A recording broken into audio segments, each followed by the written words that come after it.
Қиямет жақындаған кезде мынау таңға жуық бір салқын жел тұрады жаздың күндері. Таң намаздан кейін сыртқа шықсаңыз демаласыз. Әдемі бір адамға жағымды жел соғып тұрады. Таңға жоқ. Сондай адамға жағымды жел тұрады дейді. Сөйтіп момын мұсылмандардың жаны сонымен үзіледі дейді. Сол желмен кетеді екен. Қиямет жақындаған кезде.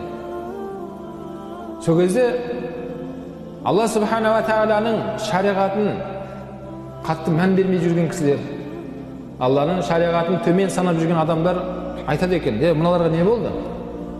Мына арамызда жүрген осы пәленше деген көршім, туысым өліп қалды бүгін. Деп момындарды олар сөз қылады дейді. Мыналарға не көрінді? Біз тірі қалып кеттік. Мыналарда бірдеңе болды ғой деп олар сөз қылады дейді. Қияметтің белгілері сол кезде басталады. Қияметте өте азап болады. Тіпті Құран кәрімде Алла айтады: баласын емізіп отқан ана дейді, баласын тастап кетіп қалады дейді. Осы аяттың тәпсірінде ғұламалар айтады: неге осы сәтті бізге келтірді десе, ана мен баланың арасындағы мейірімді оны жеткізу мүмкін емес айтуға дейді. Ең үлкен мейірім анасы баласын емізіп отқан сәт екен. Қалған кезде бір-бірі мейірім деп айтамыз, жан ашыды деп айтамыз. Бірақ анасы баласын емізіп отқан сәтке жетпейді екен біздің мейірімділіктеріміз. Оны жеткізу мүмкін емес айтып дейді. Сол баласын емізіп отқан анасының өзі баласын тастап кетіп қалады деді. Бүгінгі күнге не болды деп. Бала шыңғырып жылап қарамайды дейді оған. Адамдар мас адамдар секілді теңселіп көшеге шығады бәрі дейді. Бірақ олар мас емес дейді. Ол қияметтің күннің ауырлығынан сондай болды.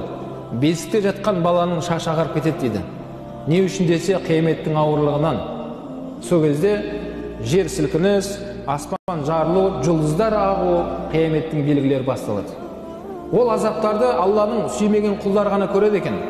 Алланың сүйікті құлдары жұма намазға келіп, мезгіл намазын үзбей оқып жүрген адамдар иншалла көрмейді. Өйткені жаңа сөздің басында айтылғандай, ол адамдарды сол күнді көрсетпей Алла Тағала жанын алып қояды екен. Ондай ауыр күнді көретіндер Алланың сүймеген құлдары. Аллаға қарсы келген қауымдарға, осы өмірде де азап оларға, келесі өмірден Алла кешірсін бәрімізді. Келесі өмірде де оларға күйзелтуші азап күтіп тұр. Құрметті